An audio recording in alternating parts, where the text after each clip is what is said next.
રાજ્યભરમાં સાયબર ક્રાઇમને લઈને એક વિડીયો કોન્ફરન્સ થઈ। ડેપ્યુટી સીએમ હર્ષસંઘવીએ આ વિડીયો કોન્ફરન્સ કરી છે।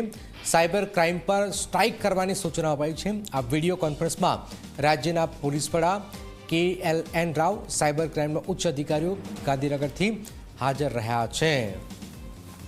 શું કોઈ મોટો પ્લાન છે? સાયબર ક્રાઇમ પર સ્ટ્રાઇક કરવાની સૂચના આપવામાં આવી છે। રાજ્યભરમાં સાયબર ક્રાઇમને પગલે આ વિડીયો કોન્ફરન્સ કરવામાં આવી છે। મોડી રાત્રે આ બેઠક થઈ છે। ડેપ્યુટી સીએમ હર્ષસંઘવીએ આ બેઠક યોજી છે, જેમાં રાજ્યભરમાં સાયબર ક્રાઇમને પગલે વિડીયો કોન્ફરન્સ થઈ છે। મહત્વપૂર્ણ ઘટનાક્રમ ગુજરાતમાં થઈ રહ્યો છે, જેમાં રાજ્યના પોલીસ વડા, સાયબર ક્રાઇમના ઉચ્ચ અધિકારીઓ ગાંધીનગરથી હાજર રહ્યા છે અને હર્ષસંઘવીએ આ વિડીયો કોન્ફરન્સથી આ બેઠક કરી છે। સાયબર ક્રાઇમને પગલે આ વિડીયો કોન્ફરન્સ થઈ છે। ખૂબ જ મહત્વપૂર્ણ આ વિડીયો કોન્ફરન્સ માનવામાં આવી રહી છે। રાજ્યભરમાં સાયબર ક્રાઇમના પગલે આ વિડીયો કોન્ફરન્સ થઈ છે। સાયબર ક્રાઇમ સતત વધી રહ્યા છે, સરકારની નજર છે, એને પહોંચી વળવા માટે સરકાર શું કરી રહી છે, એના દિશામાં તપાસ થઈ રહી છે અને શું કોઈ આગામી સમયમાં કોઈ મોટો પ્લાન છે, શું કોઈ સ્ટ્રાઇક જેવી વાત છે, એ મહત્વપૂર્ણ વિષય હાલમાં બની રહ્યું છે। પણ મહત્વપૂર્ણ ઘટનાક્રમ ગાંધીનગરમાંથી સામે આવી રહ્યું છે, જેમાં ડેપ્યુટી સીએમ હર્ષસંઘવીએ આ વિડીયો કોન્ફરન્સ કરી છે। રાજ્યભરમાં સાયબર ક્રાઇમના પગલે આ વિડીયો કોન્ફરન્સ થઈ છે। આ મહત્વપૂર્ણ જાણકારી હાલમાં Zee24 કલાક આપી રહ્યું છે, જેમાં સાયબર ક્રાઇમના ઉચ્ચ અધિકારીઓ આ કોન્ફરન્સમાં જોડાયા, ગાંધીનગરથી હાજર રહ્યા।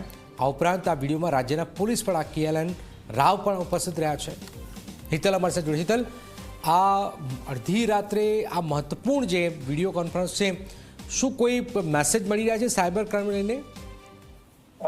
જી જનક, ચોક્કસ એવી જ કોઈ મહત્વની ઘટનાના ભાગરૂપે જ મોડી રાત્રે આ વિડીયો કોન્ફરન્સ યોજાઈ હતી અને એ વિડીયો કોન્ફરન્સ પણ અત્યારે પૂર્ણ થઈ ચૂકી છે। સ્વાભાવિક છે કે જે પ્રકારે અત્યારે માહિતી મળી રહી છે, સાયબર ક્રાઇમની કોઈ ઘટનાઓ આકાર લેતી હોય અને સાયબર ક્રાઇમ પર સ્ટ્રાઇક કરવા સંદર્ભે નાયબ મુખ્યમંત્રીએ સ્પષ્ટ સંદેશો રાજ્યના તમામ પોલીસ અધિકારીઓને આપ્યો હોવાની જાણકારી અત્યારે મળી રહી છે।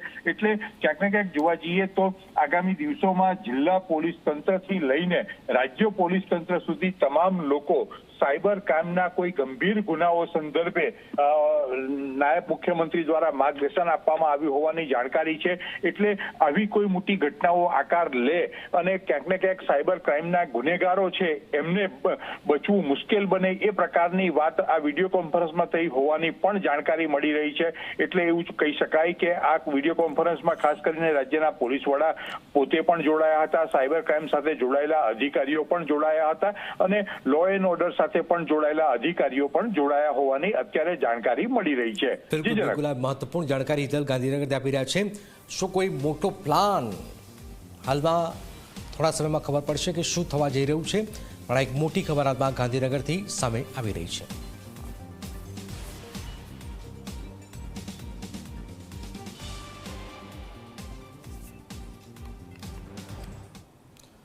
અમરેલીના